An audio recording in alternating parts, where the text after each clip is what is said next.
Well, again, welcome everybody. And for those of you who may be watching this recording after the fact, my teaching tonight is inspired by a recent trip to the Bible lands. And what I want to talk about tonight is two miracles in two pools, two very significant spots in the city of Jerusalem. And I'm going to be showing a map and a lot of pictures that were inspired by this recent trip. So we're going to be going in a moment to John 5. So if you're following along in a Bible, you can begin to turn there. Both of the miracles of healing that I'm going to talk about tonight occurred on the Sabbath. And there's a reason for that. Jesus specifically, as recorded in the various four Gospels, did things on the Sabbath very deliberately. And earlier, before the recording started, during our time of prayer and manifestation, Doug prayed about the sacrifice of Jesus Christ. And, you know, that sacrifice started long before the actual arrest and torture and crucifixion. It started with his plan to fulfill his ministry and to fulfill every Old Testament prophecy about himself. And part of the fact that he deliberately healed on the Sabbath when he had 6 other days of the week to choose from was part of building that sacrifice and fulfilling what it was that he needed to fulfill. So we're going to go to John 5, and I'll start in chapter 1. And this is titled, if I am reading from the Revised English Version, and the heading in this section is the healing at the pool on the Sabbath. And that pool is the Pool of Bethesda. And verse 1 says, after these things, there was a feast of the Jews, and Jesus went up to Jerusalem. And after these things, well, what things? Well, if you read John 4, Jesus had been in Samaria. He had met the woman at the well outside of the village of Sychar. And then he had gone to Cana of Galilee and had worked a miracle there. And at this point, he's in Jerusalem. And the feast, if you chronologically follow the ministry of Jesus Christ, this feast would have been the Feast of Weeks, or Pentecost. And we are just a couple of weeks away from Pentecost at this time. And so Pentecost being 7 weeks after Passover. So that is the feast that's referred to here. And Jesus went up to Jerusalem. And in Jerusalem, by the sheep gate, which was one of the, Jerusalem was a walled city, and the sheep gate was one of the many gates in that wall that people could come and go from the city. There's a pool that in Hebrew is called Bethesda, and it has 5 roofed colonnades. And in these lay a multitude of those who were sick, lame, blind, lame, and withered.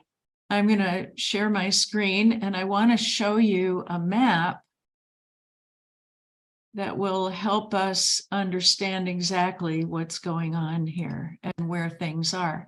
So let me zoom in just a bit. So if this is Jerusalem in the time of Jesus, and here we have this is the big focal point of the city, was the Temple Mount, 37 acres. And then you can see, maybe faintly, I'll zoom back out, that Jerusalem is marked by 3 valleys. The Kidron Valley on the east side of the city, and across the Kidron Valley is a ridge of a high ridge called the Mount of Olives. And then another valley is the Valley of Hinnom, also called Gehenna. And then going up through the middle of the city, which is harder to see, is a valley that this map calls the Central Valley. It was also called the Tyropian Valley. And these three valleys, interestingly enough, form the Hebrew letter Shin, which was a single letter that in the Hebrew language represented Yahweh or God. And let me zoom back in here so we can see this. So the Temple Mount being the focal part of the city, and this little area that comes down this way, we're going to talk about after a little bit. That is the original city of David, the oldest part of Jerusalem. So when David became king and moved his kingly headquarters to Jerusalem, this was the size of it, just this area here. And then it became over time. Now we're looking at Jerusalem in the time of Jesus. It's all of this. But this area, the Temple Mount, being the focal point, and in Jesus's time, that temple would have been the temple that Herod built. Solomon's temple would have been destroyed by that time. But to the north of the Temple Mount is this blue rectangle that you see here, and that is the Pool of Bethesda, and that's where this record takes place. So we read that it had 5 roofed colonnades. The Pool of Bethesda was a very well-developed place. And it was a place where the point of the colonnades is that they provided shade, because people who were sick and lame and halt would go there and be placed there, transported there if they were lame enough not to be able to get themselves there. And they often would sleep there because they, couldn't leave if they were lame. And there was a certain, I'm going to skip to verse 5. If you're looking along with me in the REV, you'll notice that the second half of verse 3 and verse 4 are grayed out. And that is because the translation team working on the REV has determined through hours and hours of research that those verses were likely added by scribes to later versions, later manuscripts of the scriptures. So we'll jump down to verse 5. A certain man was there who'd been in his infirmity for 38 years. Now, that was about the lifespan of a male in that time. So it's fairly safe to assume that this man was sick or lame all his life. If he hadn't been born that way, he got sick as a very young child. And Jesus saw him lying there and knew that he had already been a long time in that condition. He said to him, "Do you want to get well? Do you want to get well?" And we might think, well, duh. I mean, I've been transported here every day of my life, and, here I am, and this is all I can do. But I love that question. And when you think about it, it may seem odd at first, but a person living completely dependently, although it wasn't a very exciting life, had nothing else to do but live dependently. So what's embedded in that question, do you want to get well? Are you ready to change your life completely? Are you ready to learn skills? Are you ready to provide for others? I mean, you can fill in, how would you perceive and answer that question? And I imagine that Jesus's eyes were riveted on that man when he asked that question, do you really want to get well? And, I'll give you a little bit of background about the Pool of Bethesda. It was a pagan place. It was a pagan healing center, likely. Well, there had been built around this time, if not a little bit later, a temple to the Greek god Asclepius, who was the god of healing. And the mythology surrounding this pagan center was that Asclepius would show up and stir the waters, and that if the people could get down into the water at that moment, they could be healed. And we don't know that there was any record of that actually happening. That was the mythology of it. Also, the Pool of Bethesda was spring fed. The source of it was an underground spring, and the water would bubble up. So part of the stirring of the water could have been the activity of the spring, just bubbling at a particular time. But so here is this man who apparently is a Jew, seeking healing from a pagan worship center. And so Jesus asks him, do you want to get well? I'm going to share my screen and show you a couple of pictures of this place, because it's quite remarkable. This is the archaeological, it's huge. By the time of Jesus, it was really a very well-developed place. Like here in the center, you can see a pillar that may have been one of the colonnade, a part of the colonnade that would have sheltered parts of the pool. And there's a real deep place down over this railing. There's a person standing there looking over the railing that may have been part of the pool. And by the time of Jesus, it may have been several pools that were sort of connected with each other. And one of the questions you might ask yourself is, why is it so deep?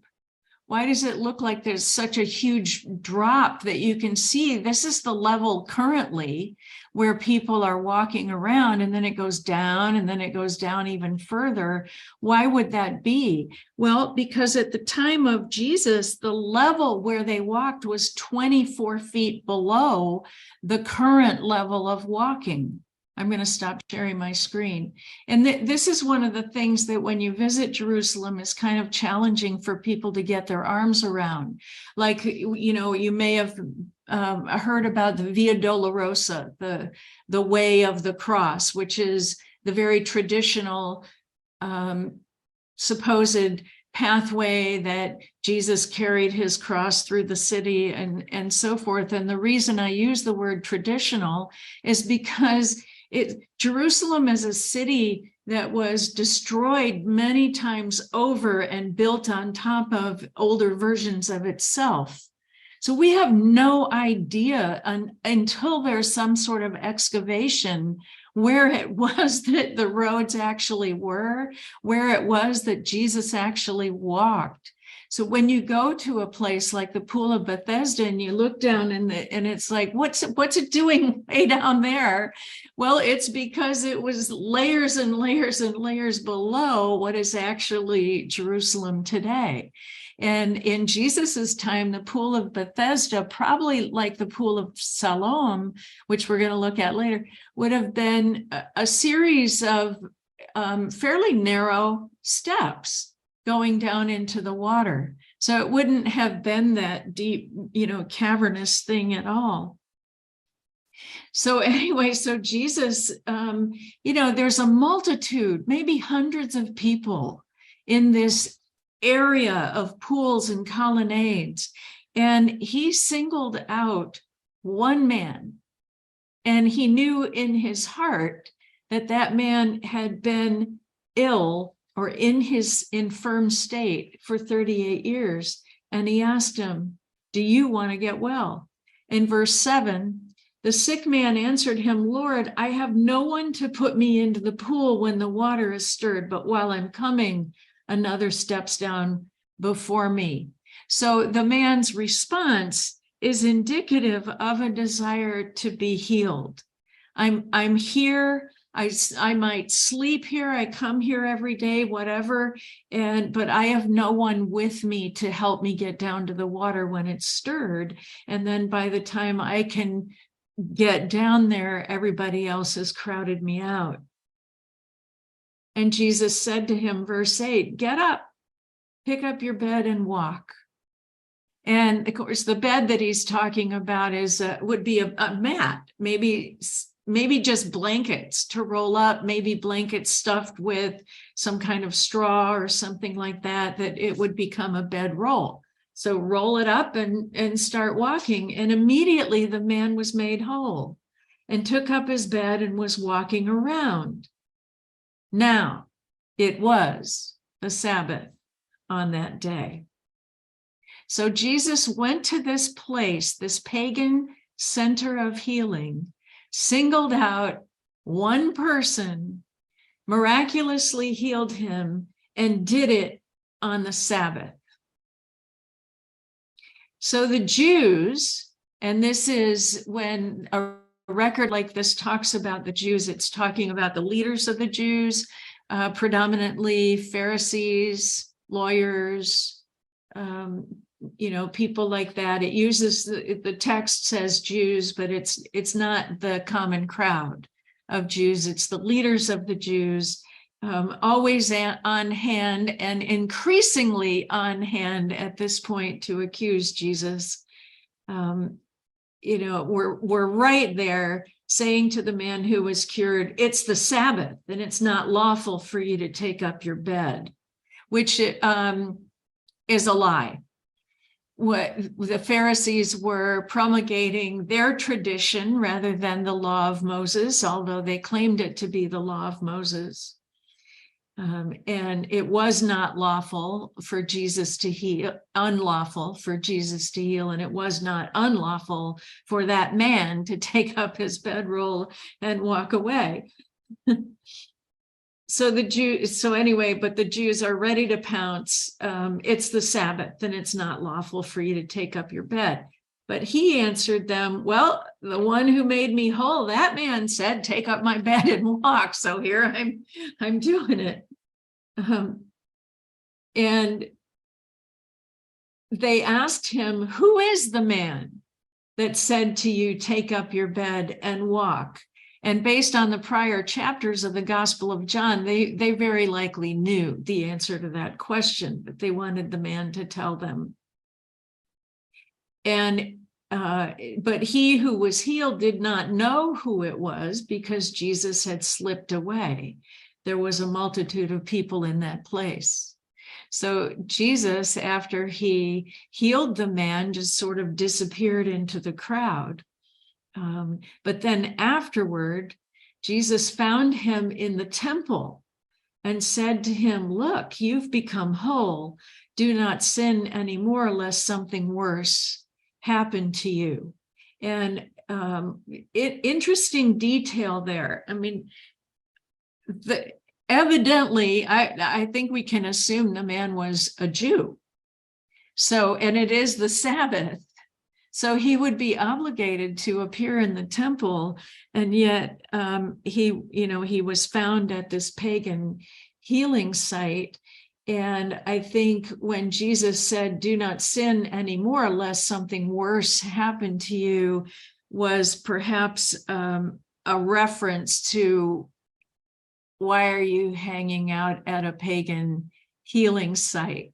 When there's absolutely nothing in Jewish teaching or tradition about getting healed by water being stirred. So anyway, the man went away. So anyway, Jesus met him in the temple and said that to him. And then in verse 15, the man went away and told the Jews that it was Jesus who had made him whole because he had just met him now, finally. And for this reason, the Jews were persecuting Jesus because he was doing these things on the Sabbath. But Jesus answered them, directly speaking to the Pharisees, my Father is always working, and I am always working. And that is the truth. God never takes the Sabbath off, and Jesus was not intending to take the Sabbath off either. And in spite of the Pharisees over the decades and decades of distorting the Mosaic law and placing heavy burdens on the people, Jesus was clarifying that this should not be.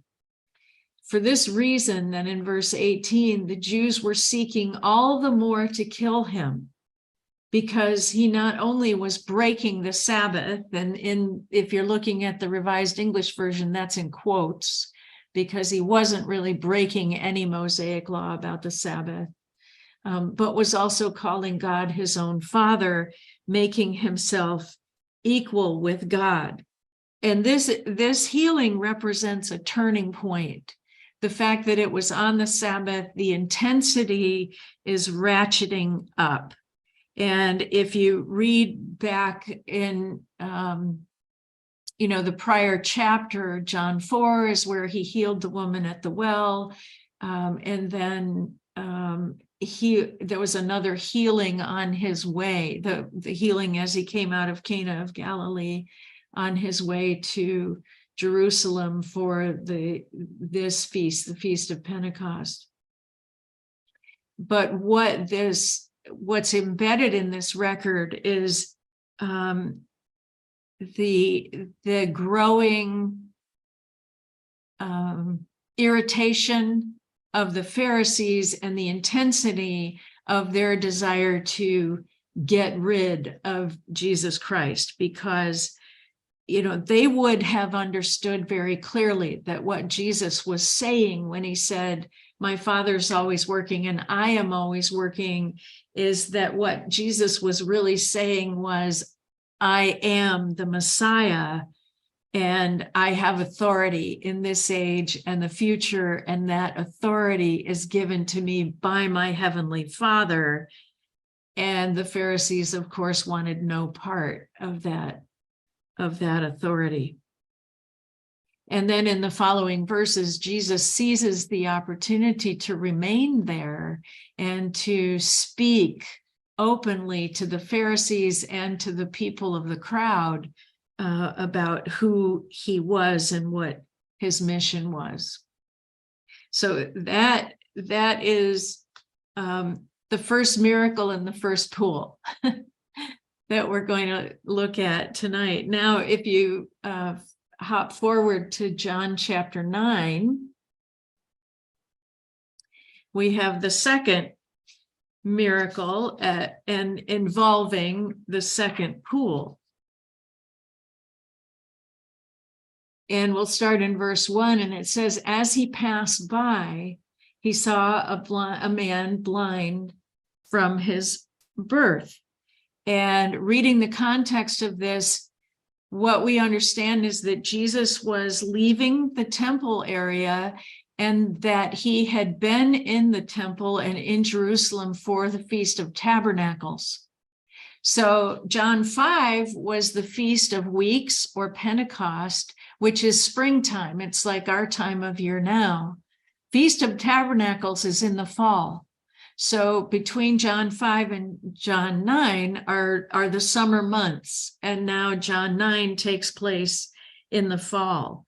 And he passed by, and he was on a particular road that we'll talk about in a minute, but I want to go back to share my screen and show you this map again. So now we're talking about, all right, here again, here's the temple, the focal point. He had been up here at the Pool of Bethesda months earlier in the spring. Now we're talking about an area that is somewhere between, I don't know if you, let me zoom in for a second.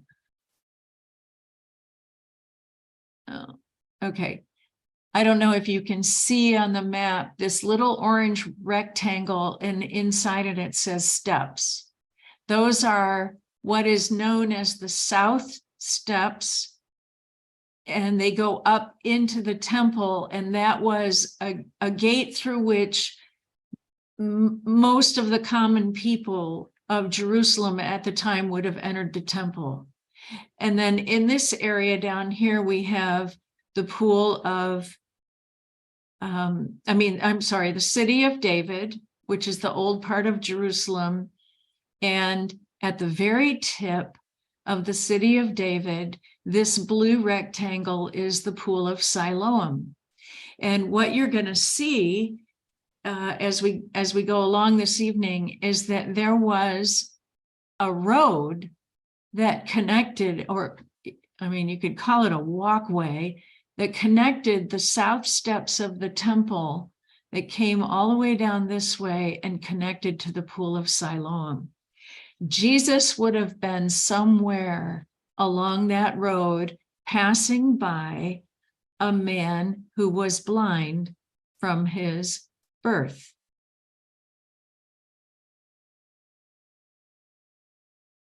And then the disciples asked Jesus a question about who sinned in this situation. He answered that in verse 6.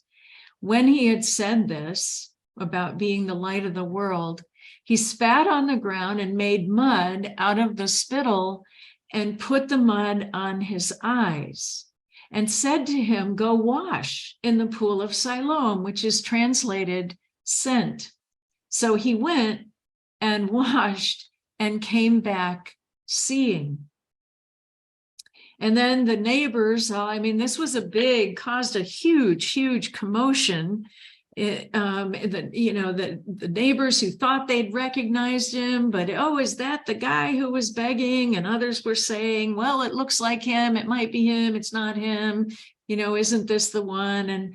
And then they asked him, how were your eyes opened? And he said, well, this man who's called Jesus made mud and spread it on my eyes and said, go to Siloam and wash. And I went and washed and I received my sight. And they said, well, where did he go? Well, I don't know. And then, of course, the Pharisees get involved.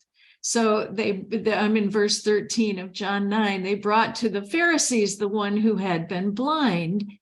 And here's the important detail. Now, it was a Sabbath day when Jesus made the mud and opened his eyes. So then the Pharisees begin to interrogate the man who had been miraculously healed. And they had quite a conversation. Even the Pharisees didn't agree with each other about why this healing occurred and how it occurred and all of that. And in verse 18, we read, now the Jews did not believe about him, the man, that he'd been blind and had received his sight until they called the parents of the one who had received his sight. And so now the Pharisees put the parents on the spot. And they asked, saying, is this your son who you say was born blind? How then does he now see? And his parents, very interesting and sad detail about this record, answered and said, we know that this is our son and that he was born blind, but how he now sees, we don't know. Or who opened his eyes, we don't know. Ask him. He's of age. He'll speak for himself. So the man's own parents ducked out and kind of shifted and said, well, he can take care of himself. So talk to him. In verse 22, we see why they did that. His parents said these things because they were afraid of the leaders of the Jews, for the Jews had already agreed that if anyone confessed him, Jesus, to be Christ, he would be put out of the synagogue. And this is one of the verses that indicates the ratcheting up of the tension between the leaders of the Jews, the Pharisees, and Jesus. So if you think about this being in the fall, by our best reckoning, he's 6-7 months into his ministry. And by the following Passover, another 6-ish months later, he would be crucified. And about this time of this incident is when Jesus began to be very clear about the fact that he would be crucified. And he knew from Old Testament prophecy that he would indeed be the Passover lamb, and that crucifixion had to occur at the time of Passover. Again, the verse 22, just an illustration of sort of the ratcheting up of the tension and the antagonism of the Jews against our Lord Jesus. And verse 23, that's why his parents said, he's of age, ask him. So then the Pharisees call the guy back, the healed man. A second time, they called the man who was blind and said to him, give glory to God. We know that this man's a sinner. And these verses are such a beautiful indication of the poise and the genuine heart of the man who was healed. I mean, the Pharisees are very intimidating, very powerful. They're the most powerful people in Jerusalem, right? Other than the Romans, I guess. It was a Roman occupation, so you'd have to say that the Romans were, had the upper hand. But certainly in the Jewish culture, the Pharisees would have been the most powerful people. And yet he speaks to them very plainly. He says, look, if he's a sinner, I don't know. One thing I know is that I was blind and now I see. And then they said to him, what did he do to you? How did he open your eyes? And he answered them, I already told you, and you didn't hear.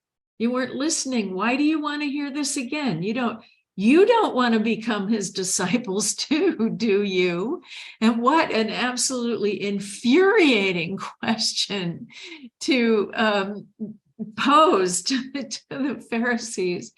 And their reaction, they heaped insults on him and said, you are his disciple, but we are disciples of Moses, which was an absolute lie. And if you look back in John 7 and John 8, you can see these tensions building. In John 7, the Pharisees tried to have him arrested, and the attempt was failed. And it's either John 7 or John 8. It's John 8, the end of John 8, that Jesus outright confronted the Pharisees and called them children of the devil. And as a result of that confrontation at the end of John 8, the Pharisees tried to stone him, but he passed through their midst. So, but here they are touting to this man who was healed that, oh yeah, we're Moses' disciples. Well, they were not at all. And then they continued, we know that God has spoken to Moses, but as for this man, we don't know where he's from. And then the man answered and said to them, well, this is an amazing thing that you don't know where he's from, yet he opened my eyes. We know that God does not hear sinners, but if anyone is a worshiper of God and does his will, he hears him. Since the world began, it was never heard that anyone opened the eyes of a man born blind. If this man were not from God, he would not be able to do anything. And then they answered and said to him, you were entirely born in sins, and are you teaching us? And they cast him out. But then in verse 35, Jesus heard that they had cast him out, and finding him, he said, do you believe in the Son of Man? And what a remarkable illustration of the compassion of our Lord and Savior and the beauty of walking with the Father, that he went and found the man and asked him, do you believe in the Son of Man? And he answered and said, and who is he, Lord? Tell me so that I can believe in him.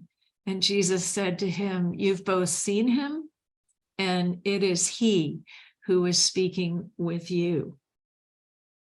And the man said, Lord, I believe. And he bowed down before him. And then to close out this beautiful record, Jesus makes this amazing statement.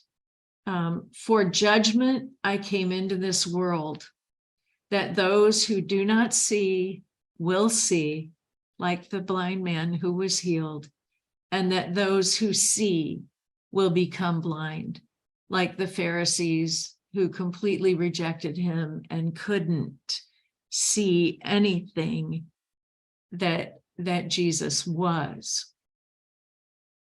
So the exciting thing to me about this record is that, and I'm going to share my screen in just a minute, but the Pool of Siloam, which is at the end of Hezekiah's tunnel, it was discovered in 2004. There was another pool sort of in proximity to it that people believed was the Pool of Siloam.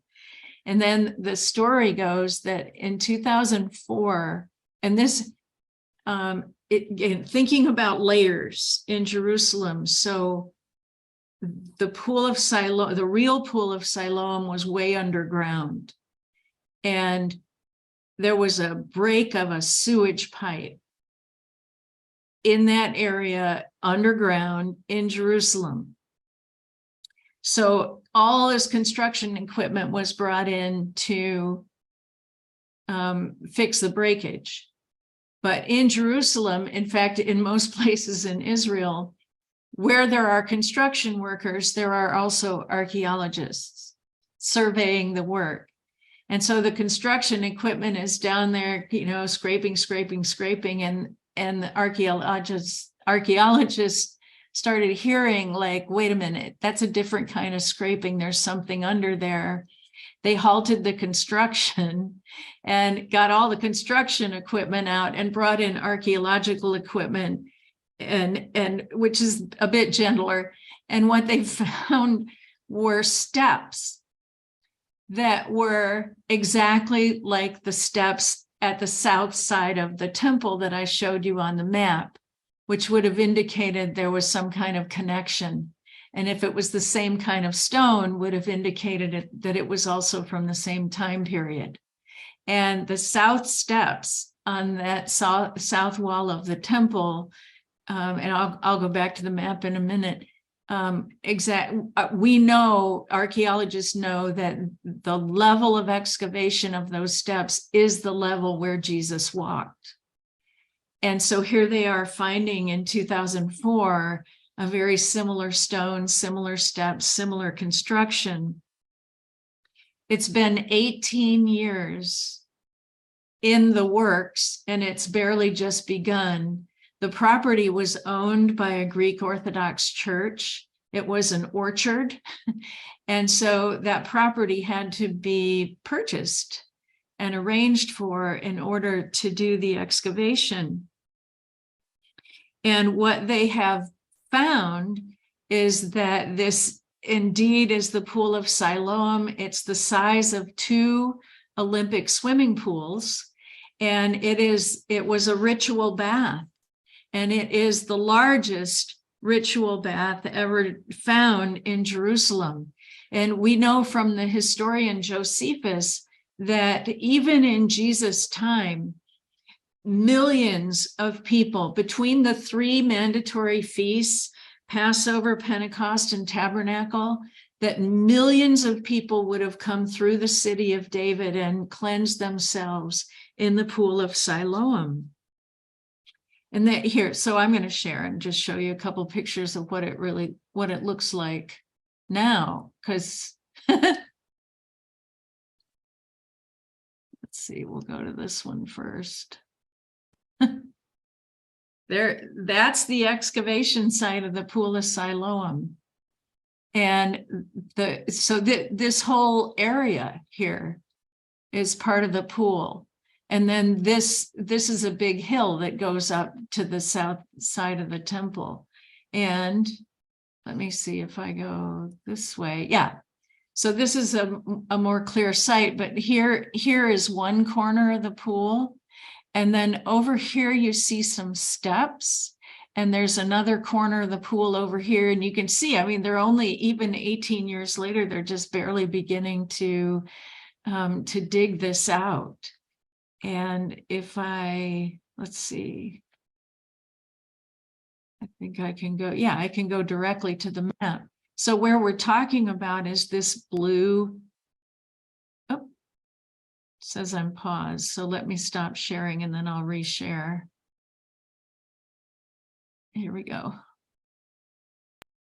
This blue rectangle right here is the Pool of Siloam. These are the steps of the temple that I'm talking, that are matching the stone on the steps of the south side of the temple are matching the stones that they're finding surrounding this Pool of Siloam. And let me zoom in for a minute. You can see this Gihon spring is the water supply that supplied the city of David, all this area here. And this was in the time of Hezekiah when the Assyrians were going to attack and destroy Jerusalem. Hezekiah built a tunnel that rerouted the spring water from outside the city wall to inside the city wall. And this squiggly line that I'm tracing with this hand down to the Pool of Siloam is Hezekiah's tunnel, and it emptied into the Pool of Siloam. In the time of Hezekiah, it wasn't even named. But this is the amazing discovery. But wait, there's more. So going from the Pool of Siloam up to the south steps of the temple has been recently discovered a road, a walkway. And again, it's way underground, but it's very much there. And until the discovery of this road that they now call the Pilgrimage Road, because people would cleanse in the Pool of Siloam and then walk up the hill, and it is quite a hill up to the temple. That was the custom, that people would cleanse and then walk up and enter into the temple after they were ceremonially clean. And the excavation of that road has begun, and it's kind of going to be the same problem as the excavation of the Pool of Siloam. It's underground and there are people's properties above it. So all of this has to be negotiated in order to